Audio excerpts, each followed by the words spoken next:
నమస్తే అండి. కోయంబత్తూర్ తర్వాత నెక్స్ట్ మేము వెళ్ళింది మదురై మీనాక్షి అమ్మవారి టెంపుల్‌కి. ఇది వైగై నది ఒడ్డునున్న ఒక చారిత్రాత్మక హిందూ దేవాలయం. మేము మీనాక్షి అమ్మవారి దర్శనానికి బయలుదేరాం. ఇక్కడ స్వామివారిని సుందరేశ్వర స్వామిగా పూజిస్తారు. ఇక్కడ అలగర్ అనగా విష్ణుమూర్తి మీనాక్షి అమ్మవారి సోదరుడిగా పూజింపబడతారు. వేదాంతపరంగా కూడా ఇది చాలా ప్రత్యేకమైన గుడి. ఎందుకంటే ఇక్కడ శివుణ్ణి, శక్తిని ఇంకా విష్ణుమూర్తిని ఒకే దగ్గర పూజిస్తారు. మీనాక్షి అనగా చేప కళ్ళు కలిగినది అని అర్థం.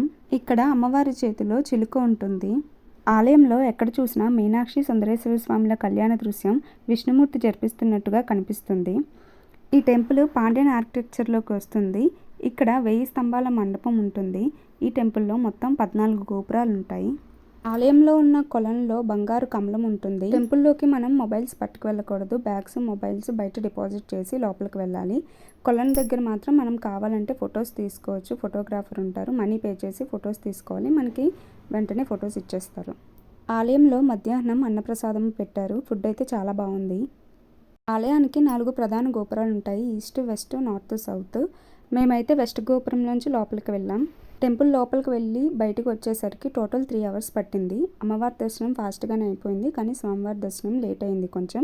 ఆ రోజు స్పెషల్ పూజలు చేస్తున్నారు. సో దానివల్ల కొంచెం లేట్ అయింది. ఒకప్పుడు షాపింగ్ అంతా ఈ మండపంలో జరిగేదంట. అంటే అమ్ముకునే వాళ్ళందరూ అక్కడ మండపం లోపల అమ్ముకునేవాళ్ళు. కానీ ప్రజెంట్ అది బాగోలేదు, పాడైందని చెప్పి అందరూ బయటకు వచ్చేసారు. దాన్ని క్లోజ్ చేసేసారు కూడా. ఈ టెంపుల్ రైల్వే స్టేషన్కి వాకబుల్ డిస్టెన్స్లోనే ఉంది.